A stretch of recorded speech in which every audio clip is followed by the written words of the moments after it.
Hello fans of Marvel Heroes, my name is Wilfred Wong and welcome to my channel where there are videos mostly for the game Marvel Heroes, which is free to play and it's been a really fun game so far. Now, those of you who have known me for a while probably know that I've played this game since closed beta more than 2 years ago, and I enjoy playing heroes and studying the powers behind, crunching numbers and so on. So you probably have watched numerous guides that I've created for this game. So I've got a side project lately. I was thinking, I spent so much time crunching number for the hero. Why not I spend some time crunching number for the artifacts that I've been keeping and so on. Now, when it comes to artifacts, I think most of us who has played this game for a while probably could gauge which are the better ones and how to compare between the artifacts. So in many cases, I would have thought that, well, do you really need a guide for the artifacts, to really rank them and so on? But I thought, after I've done it, I sort of like, I'm curious about, when it comes to artifacts, what's the spread like? When they say this one is better than the other, how much better it is. So that is the aim of my side project that is meant to be private. But after I've gone through a result, I say, well, why don't I spend more time and just package it up nicely for, to share with you all. And because a lot of you who has been interacting with me in this game, be as in-game or out-of-game, has been asking me a lot of relevant questions with regards to artifacts, like, which are the best in-slot artifacts for my heroes? Should I use this artifact versus that artifact where I get a better result? I've done some trading and, I traded this artifact A with B plus a few others. So is it really worth it? Is it a good deal?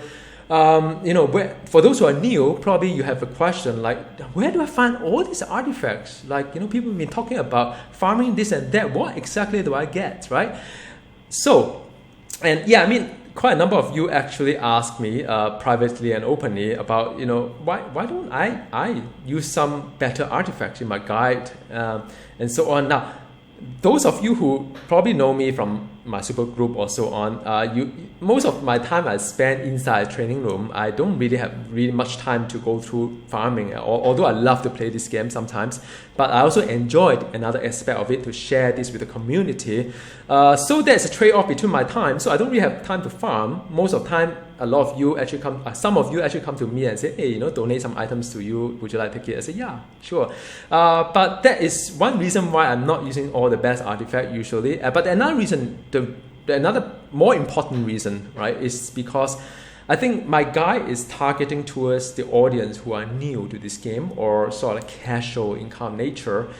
So I would like to establish a baseline kind of artifact. Those artifacts that do not require too hard farming, but you can still enjoy 90% of the game or 95% of the game without feeling that you are inadequate compared to others. So that is the whole philosophy of why I built all these guys using this so-called standard, but yet they're pretty nice, decent artifacts. All right, so yeah, so that I hope answers some of this question. But with all this, kind of motivates me to create a guide on artifact.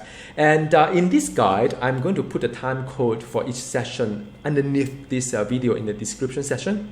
Now, before you hit the button or link to just jump to the part whereby, okay, which one is the best artifact? Now, I urge you to at least stay on for a couple of things here, right? So part one of the video is about the assumption made as well as the pretext to this guide, to my study, because, without reading the assumption and so on, all this ranking will not make sense to you or may not, right? Because I have certain assumption where I do certain things and why I'm doing certain, way of doing things, and probably that will help you as well to understand how this ranking works. The second part two of the video is about the methodology involved when I'm conducting this study, what kind of steps I've made in order to arrive in that list. Why would I want to share that with you? There are a couple of reasons. First of all, maybe you are just curious and I'm also curious, and let's be curious together and find out what I've done. Okay, I'm pretty sure some of you are curious about the steps that I involved in coming up with all these ranks. But some of you may be skeptical. I'm also skeptical when people claim that here is rank of all the whatnot. I would like to understand a little bit better how all these are being derived, and that part of the video, I'm going to talk about that, and also it's going to be a recap on some of this damage model that I've talked about in the past, just a high-level recap, so that at least we all have a kind of understanding when it comes to damage model and theory crafting, number crunching, and so on. Part 3 is where all the results are. I'm going to share with you all the 40 artifacts, my favorite ones, all right, all ranked, and I'm going to walk through with them not only the ranking itself, because that is just scrolling down, and I'm going to talk a little bit more about the artifacts, where to farm them, and in what situation is really good for the hero and so on. So I'm going to do that for you all, and for the new players, now it'll be useful because you probably have a better idea where to farm certain things. And the last part 4 is about rerolling the artifacts, because some of you has been asking me about that affixes reroll kind of feature and so on. What's my guidance on that? So I'm going to share with you my experience when it comes to that. Now, if you're looking for a quick way to sort of trade off stats, because you may want to just when I look at these 2 artifacts or stats of the whatever item, I would like to be able to make sense out from between like damage rating versus crit hit rating versus brutal strike rating versus crit damage rating versus brutal strike rating, and so on and so forth, ranks and so on and so forth. I've got another video called deciding which unique to trash. In that video, I taught exactly that. So do check out that video suggested in either this side or that side, right now. And when you have time, take a look at that. It probably can help you in a very quick way to decide, but the rest of the video is really about the artifact ranking. Let's talk about the assumptions I've made in my studies as well as the fine prints behind it. Now, all these studies I'm doing on artifacts are for the non-summoners, because summoners has other stats and you can't really compare between the two, right? It's like apple and pear. Right? And also the attack speed affixes, I'm not modeling that as well, because that one is very hero specific, because it depends on in your rotation or the powers, which one has the attack speed kind of tagged to it, and also attack speed I think is only going to buff your main spender, which is 1/3 of your of your power output, but in most cases. And also when it comes to attack speed, there's a kind of diminishing return as well. So, but that is a completely different study on its own. So whenever you see my ranking, just take that into consideration. And if you feel that attack speed should bump up the artifact a few notch, feel free to do so. I mean, I'm not here to stop you. That you can totally do it yourself there. Just look at the rank. That's why I say you need to read this part of the video to understand how I do certain ranking. I'm not ranking all the artifacts in this game. There's so many artifacts in this game, but a lot of artifacts you just sell it because they're just not good enough for the end game or near end game. So all these 40 artifacts are the ones that I myself will keep in my stash, and those that I aspire to get as well. I'm not saying I have all these 40 because, like I mentioned, I don't do a lot of farming, but these are the 40 favorite artifacts, all right? So not just any artifacts, it's the artifacts I will use it on my guides. Okay, now in order to carry on this study, I have to assume that you're having reasonable gear, so you have to read it from that perspective. But I'm not using a top gear, kind of like hero, because when you're at the top gear, things look a little bit differently. Your crit and brutal is going to be so heavy, and the whole thing changes. So I'm assuming that we are at the reasonable gear, and there's still room for improvement when I add this artifact into the model. Now I'm also not assuming that you're so low whereby some of these stats become so very much a lot overpowered. Because for example, if your crit is so very low, any artifact with crit will make your hero looks much better than flat damage, for example. But it doesn't correctly reflect what the end game is. When you try to do up your hero nicely, you're at a certain kind of like range, and it is that range I'm talking about. All right. So now, also, I have my basket of heroes. Think about it like stock market, right? You can't really measure the stock market by looking at every single stocks inside the market. But what they've done, or economists has done, is to select certain number of stocks that represent the economy, and then do an overall kind of like measurement on that. And it's the same thing for this study as well. I use a number of heroes that represent the spectrum of all the different damage type, range, melee, hybrid of them, hybrid type as well. So various hybrid type of them. So I'm using a spectrum of heroes to represent, and I'm using this to validate certain things. I'll show you later if you stick on to the next part of the video why I'm doing that. But so each artifact are individually examined on this overall basket of heroes. Not every heroes, but well represented. All right.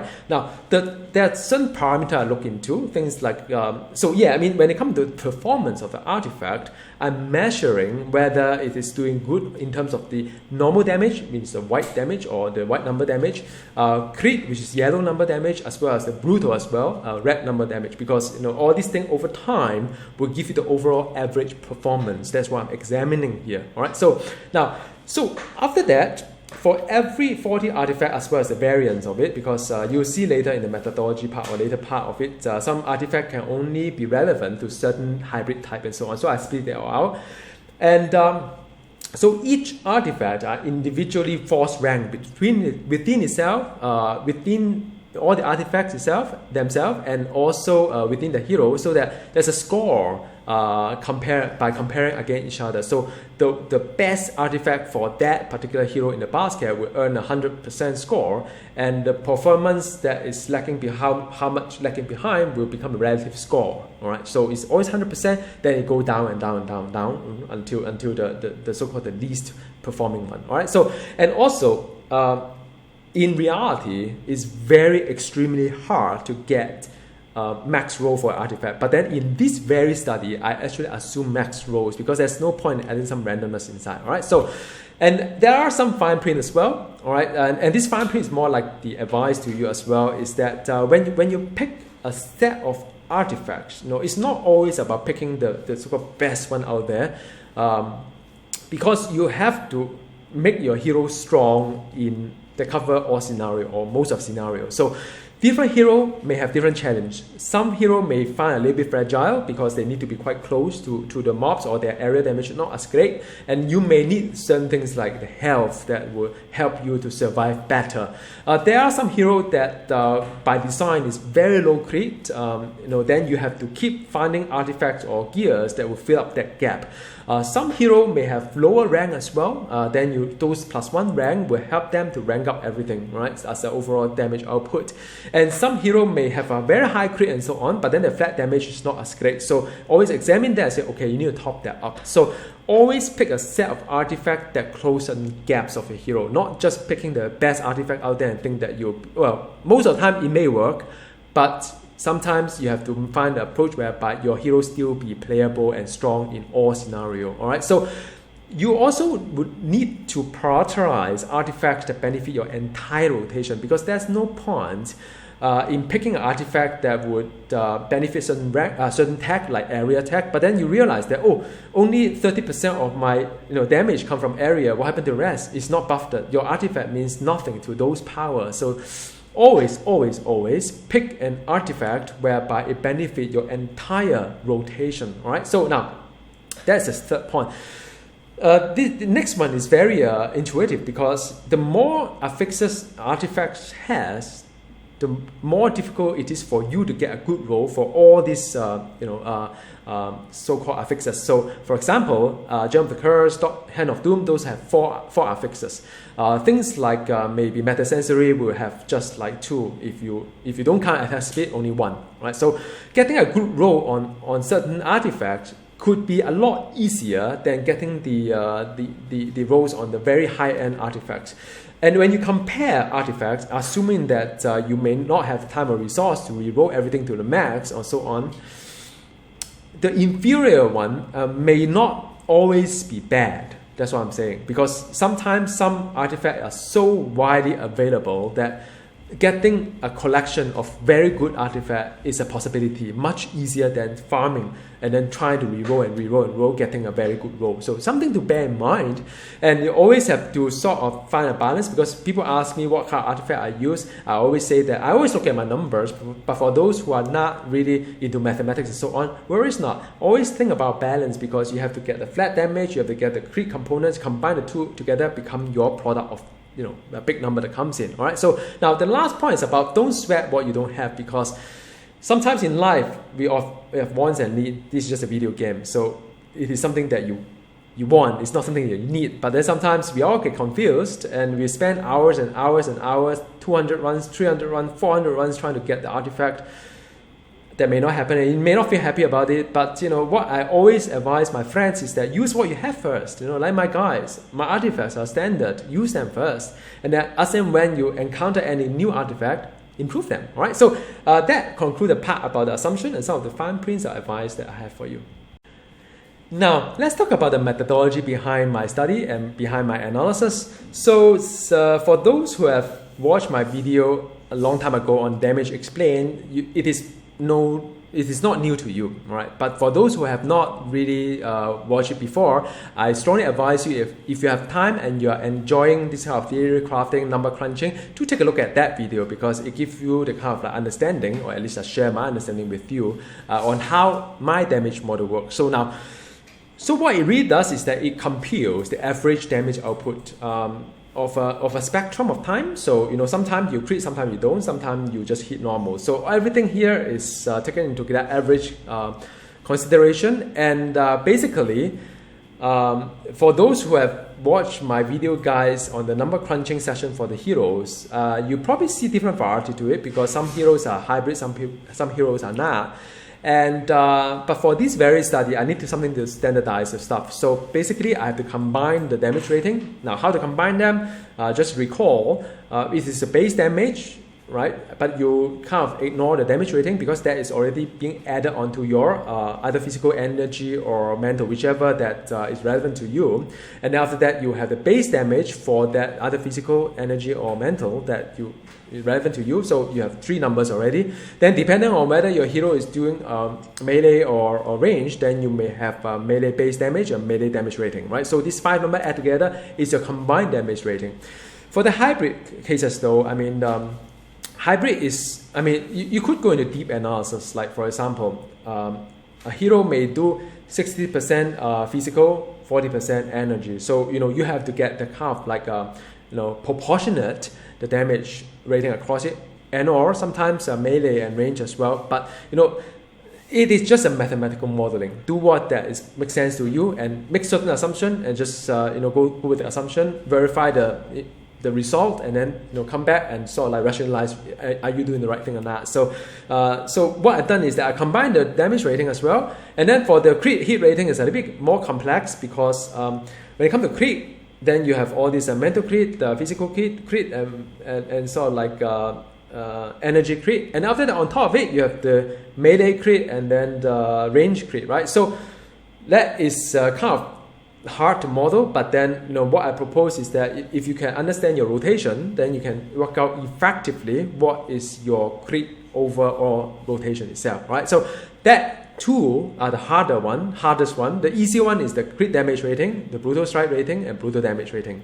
All right, so those are easy. So what I've done is that I run each max roll artifact into each hero model and see how much the overall performance changed. So when I add this artifact onto this existing model that still have room to grow, remember what I've said, I will observe there's an increase in performance. I want to measure what is the quantum of increase versus each of the artifacts. All right. So now the basket of hero to represent the game, I have the whole list here. You can take a look at that. So basically, I look at, like I mentioned before, mental, physical, range, hybrid here, hybrid there. So that is how I use each artifact to fit into each model, and all these are my pretty well geared model hero. But like I said, gear at the grade 70 legendary and so on and so forth. But there's still room to improve. All right. So now, why do I need a basket of hero? Is that I need a way to sort of reassure me, even though each hero will have very different kind of flat damage versus crit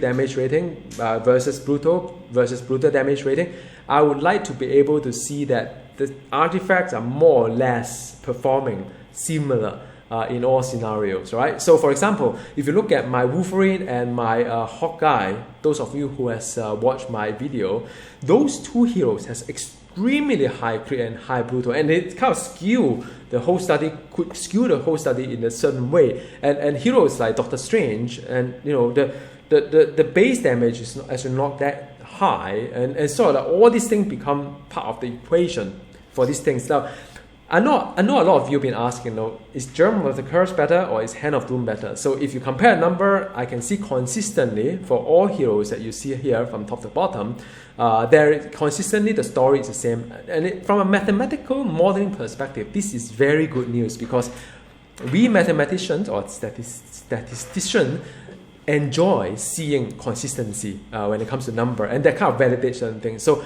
that's why in my video I always says that go for Hand of Doom if you have, but not, then okay, fine, Germ of the Curse is also good. So that is one of the reasons why. All right. So and of course, you may ask me like, well, you can't really equip all these artifacts for all the heroes and expect it to work, and you're right. The bottom line is not really about whether I can use the artifact or not, because that will further limit my sample size and so on, and the mathematics numbers may not have enough numbers to prove or a certain thing. So what I'm really after is the hero's damage profile. So what I mean is that all these like stats I talk about, that is the damage profile. The artifacts itself today could be metasensory, tomorrow could be something else with a +1 rank with flat damage and whatnot. So it is okay to fit all these statistics onto all this number onto each of the hero, and just think about what if scenario. So that is what I intend to do. How do I read the numbers later when I'm going to show it to you? So this number is 1.15%. So every 1% difference in the score translates to 1.15% difference in, say, performance. So what it really means is that if you see an artifact with a score 90 and another artifact with a score 80, it's a 10% difference. But in actual fact, it is about 11.5 difference when you use it. When you replace that artifact, you gain 11.5 performance out of it. So your kill time will improve accordingly. That is what it means. All right. So this part of the video is about the methodology and the so-called how I derive certain things. And the next part is the part that you've probably been waiting for, which is the result. So all 40 artifacts are ranked. Are you ready for it? Here's the graph. But before you strain your eyes looking at all these tags, I'll show you the result later. But this is a graph that I'd like to share with you. It tells a story. It says that there are some outliner out there, but if you ignore those outliner, the top 5 to 6 of them, majority of the artifact actually operating at a similar kind of spectrum. Now, of course, there are some that tail off towards the end. I'll share with you some of them. And but I mean, this is just a distribution itself for you to have an understanding that majority of the the artifacts actually operate in a certain kind of similar way. I'm going to put them in different tiers so that you can see it a little bit better when I explain those artifacts to you. But before I get there, just to understand that from the top of the graph to the end of the graph, the difference between the performance about 12.8% per artifact. So the gap is there in the performance itself, but rarely you can do certain things because you have to pick something in between as well. I'll show you why. And but if you look at the media, meaning that you forego the outliners, and the media is how coincidental is Germ of the Curse. If you look at the score at the Germ of the Curse versus say the lowest of my favorite, the difference in performance is about 2.8%. So it's not even 3%, it's just 2.8% per artifact. So if you equip, say, all the nice, decent artifact in the middle versus all the lower tier of it, then you may end up to have a certain kind of difference, 2.8% per artifact performance. With this 2.8%, it will help you to increase your performance, of course. So you end up having 10% different in performance if you replace 4 artifacts onto the one that's in the media in the middle of it. All right. So I mean that's the only message it is. The hybrid artifacts are like the total outliner out there. The difference between the hybrid and the non-hybrid, as you can see. Because if you look at Germ of the Curse, the result is about 90 point something score. So you're looking at the 10% difference, right? 10% is about 11.5% in performance. So by merely having that hybrid artifact. Now, not every hero can use hybrid, and not every hybrid hero can make the best out of hybrid, and not every those hero can use area damage as the main spender as well as every single power out there, right? So that is the only constraint to it, and the only hero that can use all three of them and to have a main spender as an area as of today is Dr. Doom, right? So Dr. Doom is the one. That's why I always push for no specialization, try build, the video I've made quite a while ago, because to be able to utilize this artifact, the Grunai, the anti-reality Grunai fully as an area is fantastic gap between that and whatever artifact that is below. So that is one. But even if you can't get to 100% of it, like Jin can do mental and energy, I also have a video on that, and for Rogue as well can do mental and energy. But the different, again, Rogue, I don't think today there is an area main spender, but for Jin, there's an area main spender. So Jin can fully utilize this anti-reality Grunai as well. Alright, and that's why my Jin is built as hybrid, because of all this advantage of hybrid gear. Now, the third hero that can really use this anti-reality Grunai could be Cable, if you pick one of the area as a spender for ordnance specialization. But the problem is that power is so clunky to use, you probably hate it and not using it. So there are many heroes that can really use anti-reality Grunai to the full. The only two I can think of are Dr. Doom and Jean Grey. But there's something called Dupe Ectoplasm, which if you are able to either use all the three of them, like Dr. Doom, Rogue, or even energy and mental like Jean, like Cable, you are already win. You have already won, because that artifact itself is also at a very godly level. All right. So, but that's only for hybrid. How about if you are not hybrid? Now, the next tier is what I deem as a marvelous tier, right? Tier 2 is still quite a gap. If you look at the score, it's about quite a gap. But of course, once you come down later, the spread become very become lesser and lesser. So if you look at tier 3, between Magneto and Spider Clone is not really a lot. So all these, I consider them as really nice artifacts that are marvelous. Black Cat's one is a new one, and is a new one being added in the game. So that is wonderful, but it is only for movement, right? So as for the Grunai, if you cannot use the all three of them, if you can use physical or energy or physical or mental, you can still benefit quite a fair bit on that. So it still benefit those heroes that can use it, but again, it's area. So like I said, not many other heroes can do that.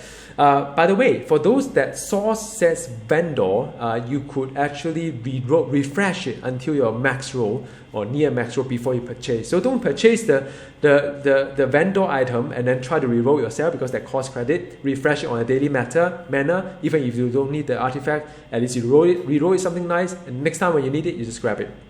So Sabertooth one as well is on bleed. So if you are in a bleed hero, also very nice. And of course my favorite is Sacred White Gloria Necklace, that you have to farm mana for it, and it's only a physical hero. So I was thinking, if you are playing like X23, bleed or physical or movement and physical, you're pretty much sorted because of all these very nice artifacts out there. Just saying. And but if you forgo this layer, if you look at the tier 3, those are really nice as well, marvelous as well. Magneto was right, t-shirt is a range one, alright, so that is a very nice for all range hero, you can use it.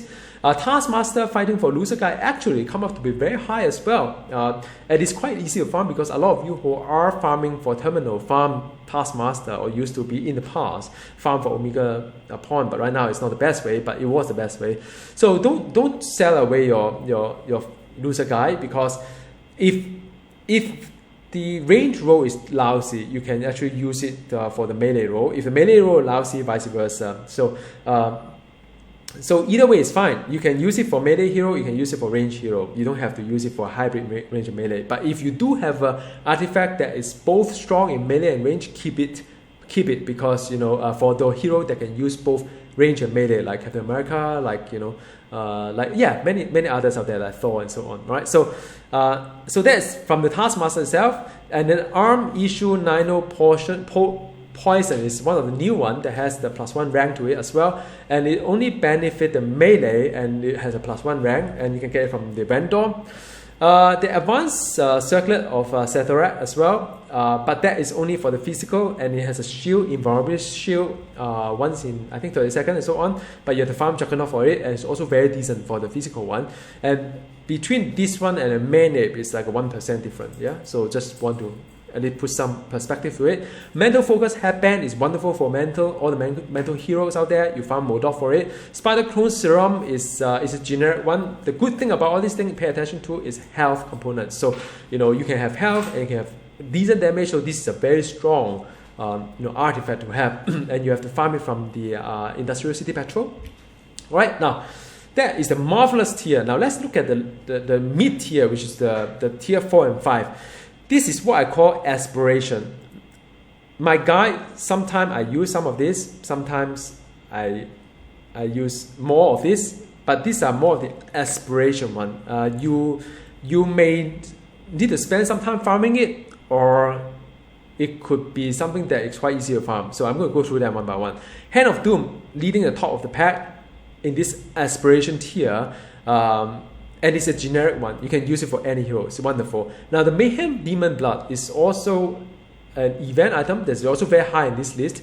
But it is very specific. When I say specific, it means that it could be either mental, physical, energy, melee, or range. So, it depends on which affixes is it. It has a health to it, event by event. Then you have the Bacon Wrap Hot Pepper. It's for the burn. Heroes like Human Torch and Black Widow, if you want to do a burn, because it's damage against burn target. So that is also an event. I think it's anniversary. Then the Essence of Dread, one of my favorite as well, is from Minus Titan for the mental build and has a health component to it, also rank up pretty high. Then you have all these like Blinding Brazier. Probably you have seen it. It's very common. It's a world drop. A world drop means that you can drop anywhere. It's a common terminology if you play MMO, and again, it's for the burn, very high as well. Then the Cloaking Device is for the unaware target. So heroes like Invisible Woman can benefit a lot from this Cloaking Device. Generic, and it's a world drop. Then the Armor Dimensional Power Portal Generator. Just now you saw the melee one. This is the range version. There is a difference between melee and range, and I guess that's the whole reason why melee power is usually higher delivery than range one. Just saying, it's not as high as the other one. Then the Omega Drive is also one of my favorite because I like it. It has a health components to it, and it's not that hard to reroll certain things, and it's from the event. Germ of the Curse is somewhere in the middle of this aspiration tier, something that has been a lot of people been farming for it and go crazy over it. It is a great artifact, but there are still quite a fair bit of other artifacts that's better than Germ of the Curse as for my study. It's generic from Curse. And Dupe Ectoplasm, if you can only use energy, meaning that you can't use mental whatnot, you could use this one for your energy hero, and it's still better than any artifact below. But bear in mind that I don't know whether you should raise the Dupe Ectoplasm on just one damage type, but it's totally your choice. I thought I'd make a study so that you kind of understand where things are. You could use this one for your energy build. All right. So, and then Key to the City is the one from the Ultron, and they are going to change it, I think, in this very patch to make it a specific. I think right now it's just melee, but then it will become melee, range, physical, energy, mental, just like the Mayhem Demon Blood. So that conclude the first tier 4, which the spread is about 0.5%. Right. Then the next one is also a little bit like also very close. All these things are also they are very, very close to each other. In fact, the whole list is very close to each other. The Dupe Ectoplasm, if you only can do mental, that is the kind of like a line that you have. Then the ESP box, also at the aspiration tier, is generic. But the good thing about it is for spirit regen. So that is about it. Then the armor supercharged power cell, which is by damage type. So it's neither melee nor range, but it's by the damage type. Also, it's pretty decent as well. It's from the vendor, very easy to get max roll. It just keep refreshing. All right. So then the advanced aim robot dispenser is something that, you know, a lot of time when I talk to other people, you know, using this one, and people like, well, are you sure that it's a good artifact and so on? I knew it was a good artifact because I knew it is a good artifact because of the crit and flat damage component, and flat damage is pretty high as well. Multiplied together is a big number. So I went through a study. It is actually pretty good as well. So be as you use it for physical energy, or one side is higher than the other, you could actually use it as an aspiration. And it's very easy to farm this. These are like drop everywhere, world drop. So don't throw all this away. If your physical is near max, keep it for your physical hero. No one is going to laugh at you. All right, just refer to the latest video. Okay, the Black Toms is from Juggernaut Energy, also very nice with the health component to it. Bodysuit is a new one, dropped from Blob for the physical power that for the physical hero on health. And after that, the Pyro's Flamethrower is a mental energy because it has the +2 energy, I think. And after that, it has a burn to it.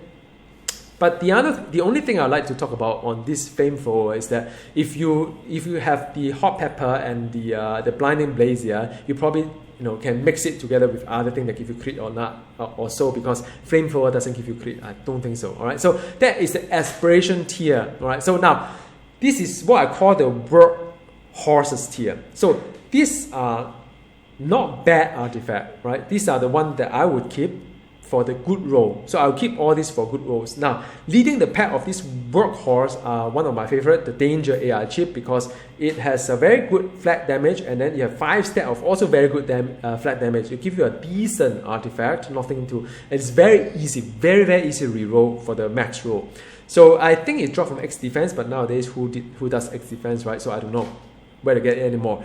So yeah, Heist formula as well. Heist formula is also pretty decent. It has the health component to it, and it's a workhorse. I mean, it is similar to a Metasensory. All right, Metasensory is something that I always use. It gives you a +1 rank, and yeah, it's a world job.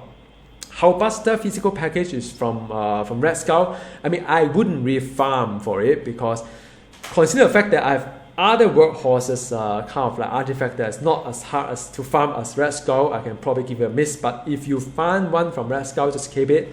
And then after that, you have the Advanced Amulet of Agamotto, which is for Mental Hero. You can use it for the +1 rank, as well as instead of the Metasensory if you already have a nice rank, right? So if you just need 1 rank, get it from the Amulet of Agamotto or Metasensory, up to you. And after that, the Advanced Crimson Crystal of Cigarette is the one that I always use for all my guides for a physical hero. It is a workhorse. The difference between this and General Curse is only 1% or 1.15%. So yeah, I mean, it's quite easy to get a good roll for this one because it's just 2 components, the flat damage as well as health. And sometimes you don't care about health, you can just keep getting a flat damage. All right. So now the last tier 7, is also workhorse. But it has other usage to it. So I thought maybe I just highlight to you as well. And those artifacts, again, I keep. Some friends of mine like to use the Iron Legion Armor Shelf as BIS, best in slot, for non-summoner. I always think that it's kind of weird because I wouldn't do that. Intelligence, +7 intelligence seems good, but then it is not really a lot of like crit or whatever that come out from the intelligence. It is a wonderful, wonderful, wonderful artifact for the summoner because of the +7 intelligence. It will give you a huge boost to the pet as well as a +2 to summon power. But if you use it for a non-summoner, it's actually just no better than it's actually worse than a Metasensory or whatever it is up there. So you could actually pick a lot of things up there rather than the Iron Legion Armor Shelf.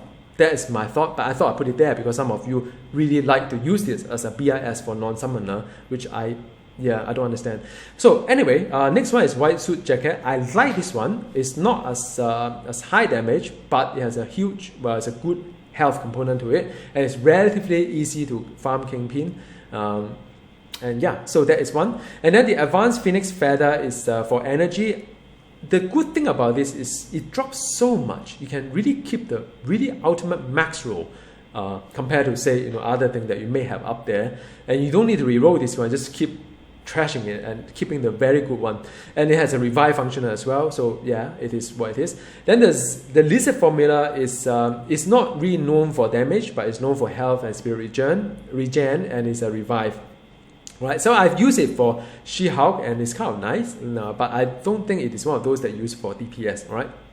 Then of course the Cigarette of Cargo is the one that you could use it for crit and crit damage. But like I said before, sometimes you get like a artifact not just because of the highest potential damage, but also to fill up some gap in your hero. So if your hero has a low crit or crit damage rating, this is yet another good one to put in. Alright, so and after that the Serogen Crystal, another drop, as well as the Hand of Nimrod for range spirit regen. So yeah, I hope there is I mean that is all the result that I'd like to share with you. Do tell me whether this is sort of alongside with your expectation or not. It is actually alongside with my expectation because I've been doing numbers for like so many months or years. So when I look at the number, I sort of get a gauge of where things are. All right. So then the last part of the video is about the rolling of affixes. And when it comes to artifacts affixes, here is the rolling part of the video. So for those who are new, there are opportunities for you to reroll certain artifacts because maybe the roll don't come out nicely for you and you find that it is not the best potential for the artifacts. Like for example, right, I've been playing this game for so long, till today I still haven't seen Gorilla Necklace drop in my entire Marvel Hero life. Although I say I spent a lot of time on Training Room, I still spend time playing this game. And I spent a lot of time at Midtown Manhattan, but I just never ever see it. So if one day you found one and then you say, wow, the roll doesn't really look great, so what can you do? You can spend 200,000 credit and to reset the affixes. You need the Hood Medallion, doesn't matter which level it is. You can use the Unstable Molecule, it dropped plenty in the Cosmic Petrol. But the cost is quite a fair bit. If you have Mr. Fantastic as your hero synergy, it's 189.99, but it still costs quite a fair bit. And now, the more affixes an artifact has, the more time you need to roll it. So, for example, when it comes to Danger Trip, I think it's only one affix to roll. Those are quite easy to get 100% or 90%. But when it comes to Gem of Curse or Hand of Doom, you have four affixes. And to roll 4 affixes to a high roll, you could easily spend like 1 million, 2 million, and still not getting the kind of roll that you want. But that is part of the game because the more affixes you have, the higher cost you become. So what is my target when I come to rolling and so on? When it comes to Vendor Soul artifacts, my target score is about 90%. So you can hold an alt key on top of the artifact and see the kind of like, is it hitting the 90%? If I can go 90 and above, I'll get it. But sometimes the alt key doesn't work because it doesn't tell you the range. You have to go to marvelheroes.info to check out what's the max roll for the artifact. Like for instance, procs. Usually that number there is not being shown as a range. So yeah, do your homework before you buy the artifact from the vendor. Make sure you refresh until the absolute highest that you can tolerate or you would like to have, then you get it out. Otherwise you spend a lot of credit just to reroll it, not worth it. But if it's for an artifact that dropped from bars or donated by friends, then I have a certain kind of like criteria to it. It's about 80 to 90% depending on affixes. So for example, if the artifact doesn't have a lot of affixes, like 2 affixes, then I probably aim for 90% because it's a lot easier to get that way. But if it's like Gem of the Curse or the Hand of Doom, then it will be quite unrealistic to go for 90%. I mean, it's great if it is the case, but I think 80% is where I will stop rolling. If anything becomes green, I will stop rolling. But sometimes I can't even have that luxury to have everything green because then you have to evaluate, right? Because some of these affixes may not mean too much to you compared to others.